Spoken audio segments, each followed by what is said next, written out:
Student मैं आ गया। देखिए स्टूडेंट, मेरा जो है लेक्चर कक्षा 12 का केमिस्ट्री रसायन विज्ञान का चल रहा है। उसमें मैंने पहले से कार्बनिक यौगिकों के आईपीएसी नामकरण को ही शुरू किया, जो कि एक बीच की टॉपिक है। तो स्टूडेंट अभी जो है, जो भी स्टूडेंट कक्षा 12 के मतलब पेपर देने वाले हैं, बोर्ड का एग्जाम देने वाले हैं, जो भी स्टूडेंट है, तो उनको बस खाली इस चीज़ से मतलब है कि उनका किस तरीके से उनका सिलेबस समझ में आ जाए। तो इसलिए स्टूडेंट देखिए, जैसे मैं फिजिक्स का सोचा हूँ कि शुरू कर दूँ। अभी मुझे समय नहीं मिल पा रहा था तो मैं नहीं शुरू किया, लेकिन अब मुझे समय मिल रहा है तो मैं फिजिक्स का सोच रहा हूँ, फिजिक्स का भी लेक्चर स्टार्ट कर दूँ। तो फिजिक्स का लेक्चर स्टूडेंट स्टार्ट करने जा रहा हूँ। तो फिर देखिए स्टूडेंट, ऐसा है कि फिजिक्स में जैसे आपको पता ही है कि दो पार्ट होता है। जैसे फर्स्ट भौतिकी है, मतलब सेकंड है। तो मैं सोच रहा हूँ सेकंड स्टार्ट कर दूं। जनरली ज़्यादातर स्टूडेंट सेकंड को ही इस समय पढ़ रहे होंगे। तो उसमें से जैसे अभी ये हम लोग कहीं से शुरू करते हैं। देखिए कोई भी स्टूडेंट ऐसा है कि अगर आप जैसे पहले आप शुरू कर दीजिए, कोई काम आप पहले शुरू कर दीजिए, उसके बाद वो खुद समझ में आने लगेगा कि आगे आगे आपको क्या पढ़ना है, क्या पढ़ना चाहिए। तो हालांकि स्टूडेंट देखिए, जैसे प्रकाशिकी है आपका सेकंड में, पार्ट 2 में जो है, जैसे पार्ट 2 में प्रकाशिकी है, प्रकाशिकी पार्ट 2 में प्रकाशिकी आपका है। तो जो है उसके बाद तरंग प्रकाश की है, फिर उसके बाद परमाणु की संरचना है। तो जिसमें मैं प्रकाश की स्टार्ट कर रहा हूँ। देखिए स्टूडेंट, आपको पता होगा कि 30% जो सिलेबस कम किया गया, उसमें से प्रकाश का परावर्तन जो होता है, प्रकाश का परावर्तन आपको नहीं पढ़ना है। तो इससे कोई दिक्कत नहीं है, परावर्तन आपको नहीं पढ़ना है, अपवर्तन पढ़ना है। अपवर्तन, इसके बाद आपको अपवर्तन के बाद विवर्तन पढ़ना होगा। विवर्तन पढ़ने के बाद आपको उसका जो है व्यतिकरण पढ़ना होगा। तो परावर्तन आप नहीं पढ़ते, लेकिन परावर्तन का यूज होगा, उससे कोई टेंशन नहीं लेने की जरूरत है। ये वो आप कक्षा 10 में जो परावर्तन पढ़े होंगे उसी से काम आपका चल जाएगा जो है स्टूडेंट। देखिए स्टूडेंट, ऐसा है अपवर्तन में मैं स्टार्ट कर दूं। अपवर्तन होता क्या है, देखिए जब कोई प्रकाश किरण एक पारदर्शी माध्यम से दूसरे पारदर्शी माध्यम में जाती है। जैसे मान के चलिए आप, पारदर्शी माध्यम का मतलब वायु भी एक माध्यम है, पारदर्शी माध्यम जिसमें प्रकाश किरण आर पार चली जाए। और कांच भी एक पारदर्शी माध्यम है, अगर साफ पानी है तो भी एक पारदर्शी माध्यम है, हीरा भी एक पारदर्शी माध्यम है। तो मान के चलिए स्टूडेंट, दो पारदर्शी माध्यम, जब जब प्रकाश किरण एक पारदर्शी माध्यम से दूसरे पारदर्शी माध्यम में जाती है, तो हम इस पे बोर्ड पे इसको समझते हैं। जैसे मान लीजिए कि ये ऊपर एक अलग माध्यम है, इसका वायु है, और नीचे स्टूडेंट जल है। तो जब अपवर्तन क्या होता है, अपवर्तन हम लोग समझने जा रहे हैं। अपवर्तन होता क्या है, देखिए इसको रिफ्रैक्शन कहते हैं, रिफ्रैक्शन। तो अपवर्तन की परिभाषा ऐसे दी गई है, जब कोई प्रकाश किरण एक पारदर्शी माध्यम से दूसरे पारदर्शी माध्यम में जाती है। जैसे सपोज दैट ए बी एक प्रकाश किरण है, मान के चलिए ओ, मैं इसको मान लेता हूं, इस पॉइंट को। ओ एक प्रकाश किरण है जो वायु से चल रही, तो अब इसके नीचे तो जल है, तो अब यहां से पारदर्शी माध्यम बदल रहा है। तो जब प्रकाश किरण एक पारदर्शी माध्यम से दूसरे पारदर्शी माध्यम में जाती है, तो वह अपनी थोड़ी सी दिशा क्या कर लेती है, थोड़ी सी विचलित हो जाती है। जैसे उसको जाना ऐसे चाहिए स्टूडेंट, मान लीजिए सीधा नहीं बन रहा है, इसको सीधा बनाऊं पहले। इसको जाना ऐसे चाहिए, लेकिन ये ऐसे नहीं जाती है, ये अपने मार्ग से थोड़ा सा विचलित हो जाती है। जैसे जैसे मान के चलिए इसको ऐसे जाना चाहिए था, ऐसे, तो लेकिन ये जाती कैसे है, ऐसे जाने लगती है। तो इसी घटना को कहते हैं प्रकाश का अपवर्तन। जब कोई पारदर्शी माध्यम जब कोई प्रकाश किरण एक पारदर्शी माध्यम से चलती है और दूसरे पारदर्शी माध्यम में प्रवेश करती है, तो दोनों माध्यम, जहां माध्यम बदलता है, मतलब एक आप कह सकते हो पृथक्कारी तल, जहां माध्यम बदलता है वहीं पे अपने मार्ग से थोड़ा सा विचलित हो जाती है। तो प्रकाश की इस घटना को अपवर्तन कहते हैं।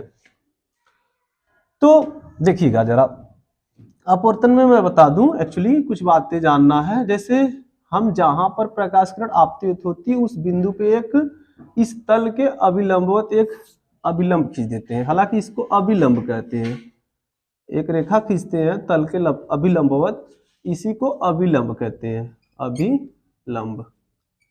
और स्टूडेंट देखिए, जो प्रकाश किरण आती है उसी को कहते हैं आपतित किरण, आपतित किरण।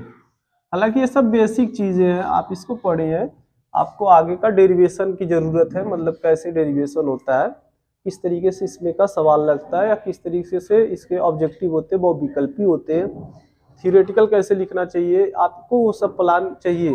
लेकिन मैं थोड़ा कोई भी चीज़ है आप उसको शुरुआत से थोड़ा बड़ा कुछ नियम पढ़ाना जरूरी है, जिससे मुझे भी ना संदेह रहेगा कि आपको मैंने नहीं बताया, तो आप भी जान जाओगे अगर नहीं जाने रहोगे। तो इसलिए मैं सारी चीजें बता रहा हूँ, लेकिन आप इसको देख लीजिए, थोड़ा समय लगेगा, बहुत एक आध लेक्चर ऐसे ही जाएगा, मतलब जो है जानकारी लेने में, लेकिन फिर एक दो लेक्चर के बाद आपको पूरी एकदम इम्पोर्टेंट चीजें मैं बताऊंगा। तो देखिए, जैसे आपतित किरण और ए जो जिस भी विचलित होकर जो गई, इसी को अपवर्तित किरण कहते हैं। और स्टूडेंट देखिएगा, यहाँ जो अभिलंब और आपतित किरण के बीच का जो झुकाव होता है, जो कोण होता है, इसको आई से डिनोट किया जाता है, इसी को आपतन कोण कहते हैं। तो मैं यहाँ लिख देता हूँ आपतन कोण। और जो अभिलंब और अपवर्तित कोण के बीच का झुकाव है, इसको कहते हैं, आर से डिनोट करते हैं, इसको कहते हैं अपवर्तन कोण। तो यहाँ देखने में ही समझ में आ रहा है स्टूडेंट, जो अपवर्तन कोण है आर, वो आपतन कोण से छोटा है, मतलब जैसे कम है, जैसे आर क्या है, लेसर देन है आई से, ठीक ना। तो इसकी कुछ स्थितियां हैं, मैं उसको आपको बता दे रहा हूं। देखिए, जैसे कोई जरूरी तो है नहीं कि आपतित किरण जो, देखिए आज जब जैसे क्या नाम है, कोई प्रकाश किरण जाती है तो जो दो माध्यम होते हैं वो, जैसे यहाँ पर क्या हुआ है, प्रकाश किरण दो स्थिति होती है, जब प्रकाश किरण दूसरे माध्यम में जाती है तो या तो अभिलंब के ओर झुकेगी या तो वो अभिलंब से दूर जाएगी। तो इनकी क्या स्थितियां हैं, तो जैसे देखिए स्टूडेंट, मैं आपको बता दूं, इसको समझने के लिए आप इतना समझ लीजिए, माध्यम के बारे में थोड़ा सा कुछ समझ लीजिए। देखिए, आपको मैं बता दूं, जो माध्यम होता है, तो माध्यम जैसे सघन और विरल समझते हैं। अगर दो माध्यम है तो दोनों माध्यम में से हो सके ऊपर और नीचे का जो माध्यम है, तो उसमें से कोई माध्यम किसी के दूसरे के सापेक्ष सघन हो और दूसरा माध्यम पहले के सापेक्ष विरल हो। जैसे यहाँ पे मैं बता दूं आपको, जो जल होता है वो सघन माध्यम है और वायु यहाँ पे विरल माध्यम है। तो इसका नियम है कि जब विरल माध्यम से सघन माध्यम में प्रकाश की किरण जाती है, जब विरल माध्यम से सघन माध्यम में प्रकाश की किरण जाती है स्टूडेंट, तो मैं आपको बता दूं, अभिलंब की ओर झुकती है। क्या बताया, जब विरल माध्यम से सघन माध्यम में जाती है तो अभिलंब की ओर झुकती है। यहाँ पे वायु क्या है, विरल है, तो यहाँ पे मैं लिख देता हूं विरल माध्यम, और जो जल है वो वायु के सापेक्ष क्या है, सघन है। अच्छा, इसका उल्टा होता है। अच्छा, इसको हम लोग अपवर्तनांक के हिसाब से समझेंगे तो और बातें हमें समझ में आएंगी। यहाँ पे मैथमेटिकली चीजें हैं और समझ में आएंगी, थियोरेटिकली चीजें तो मान लीजिए हम पढ़ ही लेंगे, लेकिन इसको अपवर्तनांक के हिसाब से समझे। देखिए स्टूडेंट, जैसे हम आपको बता दें, जब पारदर्शी, देखिए पारदर्शी माध्यम जो होता है, माध्यम, तो जो कोई भी माध्यम पारदर्शी माध्यम हो तो उस पारदर्शी माध्यम का आप ये समझ लीजिए एक अपवर्तनांक होता है। जैसे मान लीजिए वायु एक माध्यम है, वायु एक पारदर्शी माध्यम है, इसका अपवर्तनांक हो, जिसे वायु का अपवर्तनांक, तो जो वायु का अपवर्तनांक होता है वो n बराबर 1 होता है, वायु क्योंकि विरल है। अब जैसे उसके बाद जैसे मान के चलिए जल है, जल का अपवर्तनांक होगा कुछ अपवर्तनांक, तो ये जान जाइए कि जल का अपवर्तनांक जो n का मान होगा वो 1 से अधिक होगा, क्योंकि जो जल है वो वायु के से क्या है, वायु से क्या है, जो जल है वायु से अधिक सघन है। तो उसके बाद अगर मैं कांच लेता हूं तो जैसे मान लो इसको मैं Ng लिख देता हूं जल के अपवर्तनांक को। तो जैसे मान लीजिए ऐसा होता है कि नहीं होता है मुझे नहीं पता, लेकिन आप ये बता ध्यान दीजिए कि अगर वायु का 1 है तो ये मान लीजिए कि जल का 1 से अधिक होगा, तो मैंने मान लिया कि 1.2 होगा। तो कांच का अपवर्तनांक, कांच का अपवर्तनांक, कांच का अपवर्तनांक जो होगा उसको मैं एन एक्चुअली उल्टा हो गया, जल का अपवर्तनांक स्टूडेंट NW लेते हैं, मतलब रिफ्रैक्टिव इंडेक्स ऑफ वाटर, और एक कांच का अपवर्तनांक को रिफ्रैक्टिव इंडेक्स कहते हैं। कांच का अपवर्तनांक Ng लिख के इससे भी अधिक होगा, क्योंकि देखिए कांच जो होता है वो जल से भी ज्यादा सघन होता है, तो हो सके उसका 1.5 हो। तो इसी तरीके से इनका अपवर्तनांक जैसे माध्यम सघन होते जाते हैं उनका अपवर्तनांक जो है क्या होता है, बढ़ता जाता है। तो अब मैं जो चीजें बता रहा हूं आप उसको समझिएगा। अच्छा, यहां थोड़ा सा मिटा के लिखता हूं, देखिए।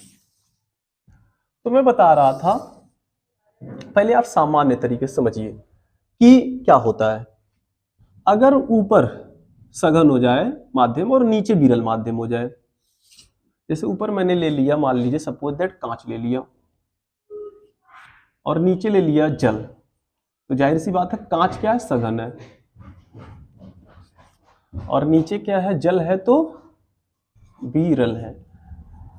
अब अगर मैं इसको अपवर्तनांक के हिसाब से भी डिनोट करना चाहूं तो मैं इसका मान लीजिए इसको लिख देता हूं Ng ग्लास, और ये NW।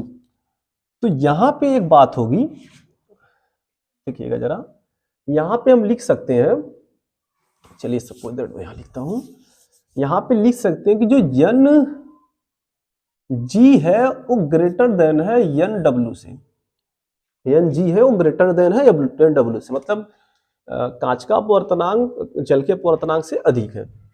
तो क्या होगा, तब जब यह अभिलंब मैंने पहले से गिन दिया, कोई प्रकाश किरण मान लीजिए आती है, इसे अभिलंब से, अभिलंब यहां से होकर जानी चाहिए प्रकाश किरण, गलत हो जा रहा है, फिर से बनाऊंगा, थोड़ा सा गलत हो जा रहा है।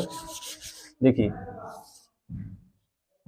ये मैंने खींच दिया और ये प्रकाश किरण आई और इसको जाना चाहिए पूरा ऐसे, तो प्रकाश किरण ऐसे आई और इसको जाना चाहिए इस माध्यम में ऐसे, लेकिन ये क्या करेगी, अभिलंब से दूर हटके जा रही है, ठीक ना। तो यहाँ का मान जैसे आई और ये पूरा मान R, तो यहाँ पे क्या होगा स्टूडेंट, देखिएगा जरा, यहाँ पे जो आई होगा वो R से छोटा होगा, मतलब यहाँ पे अपवर्तन कोण क्या होगा, बड़ा होगा। तो आप इसको भी समझ लीजिए।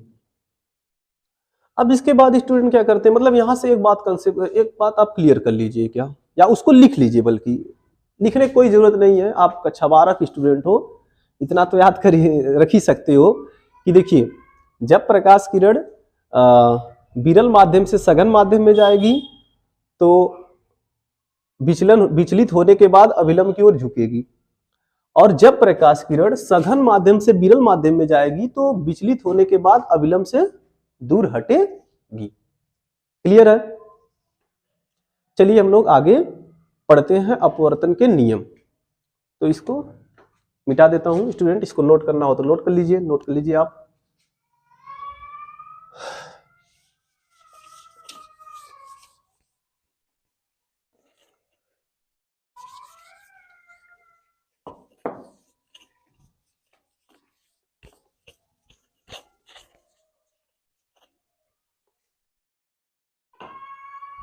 देखिए तो अपवर्तन के नियम होते हैं, अपवर्तन के नियम, जनरली अपवर्तन के 2 नियम होते हैं, हम उसको और बड़े तरीके से समझ सकते हैं। जैसे देखिए पहला नियम आप ये समझ लीजिए, पहला जो अपवर्तन का नियम है वो परावर्तन के नियम के हिसाब से ही है। जैसे मान लीजिए पहला अपवर्तन का नियम यही कहता है,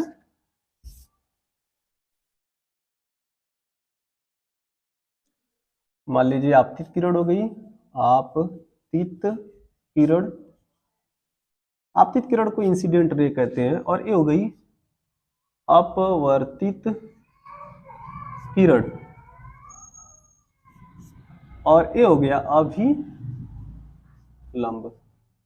इसका मतलब पहला नियम ये बनता है कि आपतित किरण और अपवर्तित किरण अभिलंब तीनों एक ही तल पे, मतलब आपतित किरण होगी, अभिलंब हो गया, ये अपवर्तित किरण हो गई, अभिलंब हो गया, तीनों एक ही तल पे होते हैं, मतलब एक ही जगह मिलते हैं, आप ये समझ सकते हैं। तो इस जो पहला नियम है मैं इसको लिख दे रहा हूं, आपतित किरण किरण कामा अपवर्तित किरण किरण तथा आपतन बिंदु पर खींचा गया अभिलंब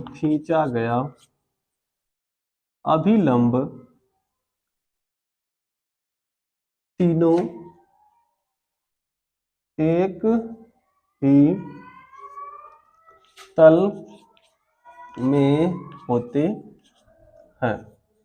तो इसको आप स्टूडेंट लिख लीजिए, याद कर लीजिए कि ये आप अपवर्तन का पहला नियम है, बहुत बेसिक सा नियम है। आपतित किरण, अपवर्तित किरण और अभिलंब तीनों एक ही तल पे होते हैं, पहला नियम।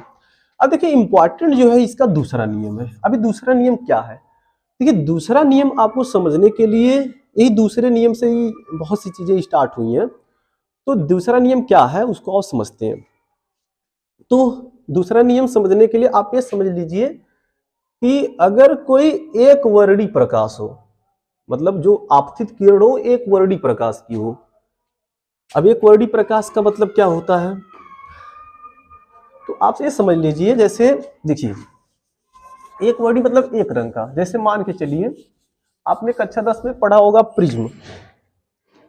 चलिए ठीक, नहीं पढ़े होगे तो मैं बता देता हूं, आपने प्रिज्म पढ़ा होगा।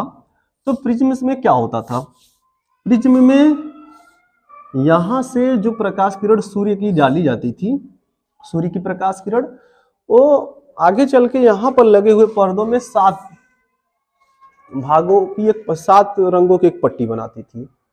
मतलब ये होता था कि स्टूडेंट यहाँ पे जो सूर्य की प्रकाश होता है वो एक वर्णी नहीं होता, उसमें 7 रंग मिले होते हैं। तो एक वर्णी का मतलब सीधा आप सिंपल समझ लीजिए कि एक रंग का प्रकाश, बात खत्म, ठीक ना।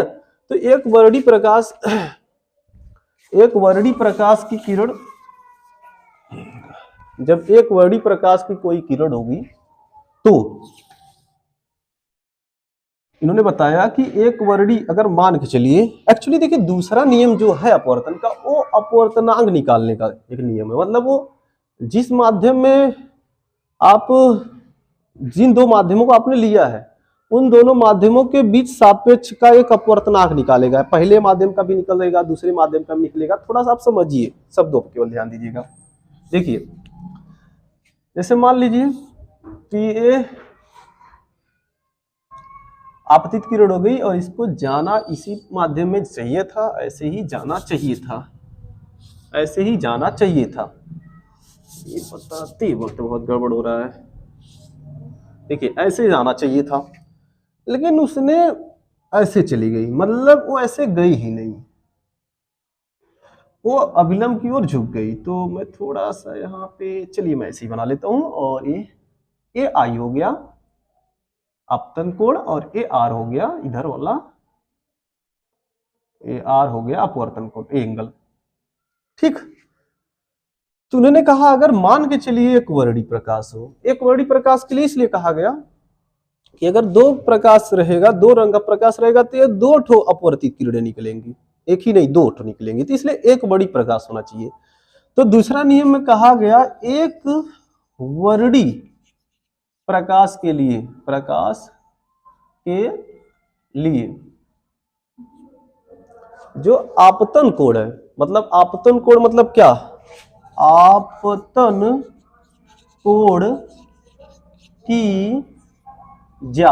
अब ज्या क्या होता है, देखिए मैथ का एक कक्षा 10 में आप मैथ पढ़े ही होंगे, अगर आप बायोलॉजी से भी पढ़ रहे हैं कक्षा 12 में तो आप मैथ कक्षा 10 में पढ़े होंगे। ज्या का मतलब लड़कों साइन होता है, साइन, ज्या को इंग्लिश में साइन कहते हैं। तो आपतन कोण की ज्या माने आपतन कोण आई है, तो आपतन कोण की ज्या मतलब साइन आई। तो आपतन कोण की ज्या साइन आई तथा अपवर्तन कोण की ज्या, कोण की ज्या अपवर्तन कोण की ज्या मतलब साइन आर, अपवर्तन कोण आर है, का अनुपात, का अनुपात। अब ये अनुपात कह रहे हैं, अनुपात का मतलब है कि आपतन कोण की ज्या लिख लो, मतलब जैसे कहने का मतलब ये मैं समझाऊंगा, आपतन कोण की ज्या तथा अपवर्तन कोण की ज्या का अनुपात। अच्छा, अगर इतनी शब्द कोई कहे एक वर्णी प्रकाश के लिए आपतन कोण की ज्या तथा अपवर्तन कोण की ज्या का अनुपात, तो इसका मतलब क्या हुआ? इसका मतलब ये हुआ कि देखिए, जैसे मान लीजिए कि ये बाई चांस ए है और एक प्रकाश किरण आ रही है। अब यहाँ आई तो हम केवल दिखाते हैं ना, जैसे आप अगर प्रैक्टिकली करोगे तो आई के जगह कुछ ना कुछ डिग्री तो होगा, आई तो कुछ ना कुछ डिग्री होगा। मान के चलिए मैं मान लेता हूँ कि आई जो है मेरा 60 डिग्री है, 60 डिग्री का कोण बना और इसको जाना ऐसे चाहिए था लेकिन ये गया ऐसे। और ये सपोज कर लीजिए कि अपवर्तन कोण जो बना वो क्या बना, आर बन गया। आर आर आर भी कोई एंगल होगा, तो मैंने मान लिया चलिए 45 डिग्री है, तो जैसे आई की जगह 60 मान लिया और आर के जी 45 मान लिया, तो उन्होंने कहा आपतन कोण की जाए, यहां पर आपतन कोण की जाए क्या होगा, साइन 60, अपवर्तन कोण की जाए क्या होगा, साइन 45। अब अगर मैं ऐसे लिख दूंगा साइन 60 अपॉन साइन 45, तो इसी चीज को कहा जाता है आपतन कोण की जा तथा अपवर्तन कोण की जा का अनुपात। अनुपात मतलब कि एक को ऊपर एक बटे मतलब बेटे में भाग में लिख दीजिए, अनुपात हो गया। तो ये अनुपात होता क्या है, अनुपात एक नियतांक होता है, होता, हाँ क्या हुआ,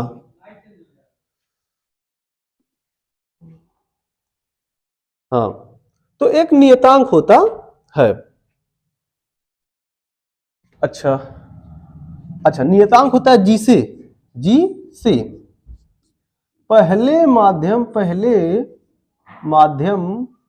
के सापेक्ष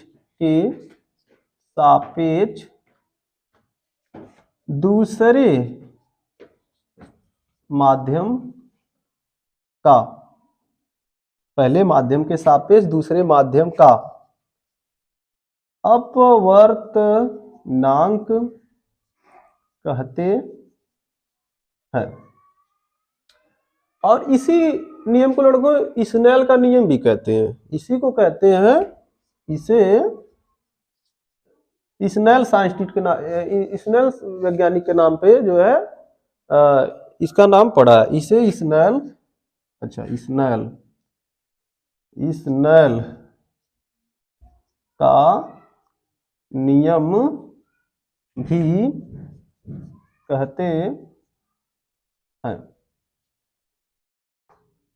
तो ये हो गया, आपको अगर याद करना तो अब याद करोगे कि एक वर्णी प्रकाश के लिए आपतन कोण की जा साइन आई तथा अपवर्तन कोण की जा साइन आर का अनुपात एक नियतांक होता है, जिसे पहले माध्यम के सापेक्ष दूसरे माध्यम का अपवर्तनांक कहते हैं। जैसे मान के चलिए, अब इसमें क्या हुआ, आपतन कोण की जा तब अपवर्तन कोण की जा का अनुपात मैंने कह दिया। अब ये जो आएगा वो यन आएगा, मतलब वो अपवर्तनांक आएगा। ये अपवर्तनांक किसका आएगा, पहले माध्यम के सापेक्ष दूसरे माध्यम का अपवर्तनांक आएगा। मतलब जैसे मान लीजिए ये झुका है तो मैंने इसको जल मान लिया, इसको मान लिया क्या, कांच, कांच मान लिया। तो ये जो निकल के आएगा स्टूडेंट, वो जल के सापेक्ष कांच का अपवर्तन निकल के आएगा। मतलब इसको ऐसे भी लिखना पड़ेगा, पहले माध्यम के सापेक्ष जल के सापेक्ष मतलब डब्ल्यू के सापेक्ष जी का अपवर्तनांक। अगर डब्ल्यू एन जी लिख दिया तो इसका मतलब जल के सापेक्ष कांच का अपवर्तनांक। अब जैसे मान के चलिए साइन 60 डिग्री का वैल्यू होता है करड़ी में 3/2 बटा इसका मान होता है 1 बटा करड़ी में 2, यहाँ पे डब्ल्यू एन जी। अच्छा, अब यहां से आप क्या करोगे, ये देखिए इससे आप इसको सिंप्लीफाई करोगे तो √3 अपान का, जैसे यहाँ पे क्या होता है, जैसे ए देखिए होता क्या है, इससे ए कट सकता है, √2 आएगा इज इक्वल टू WN/G। अब इस सहायता से मतलब करड़ी में 3 का मान रख करके और करड़ी में 2 का मान रख करके आप पूरा भाग दे करके WN/G क्या कर सकते हैं, प्राप्त कर सकते हैं। तो ये मुझे बताना था। लेकिन हाँ, इसको अगर मैथमेटिकली रूप में लिखा जाएगा इस स्नेल के नियम को, तो कैसे लिखा जाएगा, आइए समझा जाए। देखिए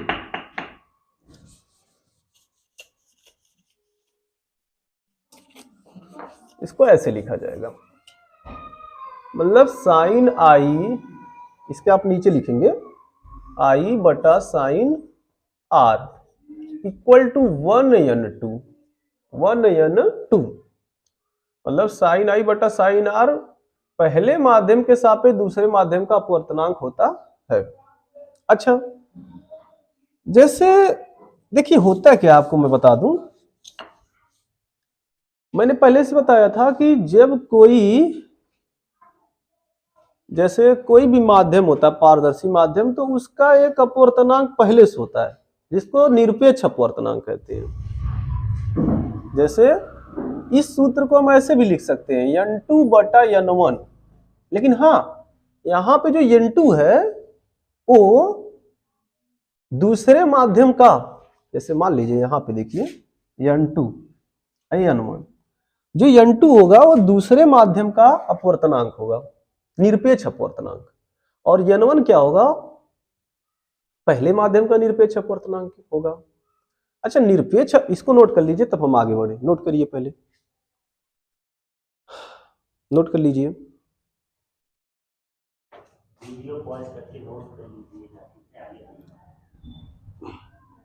अच्छा स्टूडेंट, अब निरपेक्ष अपवर्तनांक क्या होता है उसको भी समझा दें। देखिए स्टूडेंट, आपको मैं यहां पे बता देता हूं, जैसे परीक्षा के लिए क्या उपयोगी होता है, तो परीक्षा के लिए जैसे मान लीजिए इस नल का नियम तो उपयोगी है ही। अब जो भी चीजें छोटी बड़ी बताई जाती, फार्मूला, ये समझ लीजिए सभी फार्मूले परीक्षा के लिए उपयोगी होते हैं, क्योंकि आज के समय में जो भी क्वेश्चंस पूछे जा रहे हैं उसमें तो आपको ये नहीं बताया जाता है कि मैं क्या किस फार्मूले का क्वेश्चन दे रहा हूं, आपको फार्मूला सब पता रहेगा और ऊपर नीचे करने आएगा सब, तो आप क्या कर लेंगे, सवाल को कर सकते हैं। इसलिए इस सब चीजों पे ध्यान देना पड़ेगा। देखिए मैं बता दूं एक चीज और, इसको मिटा,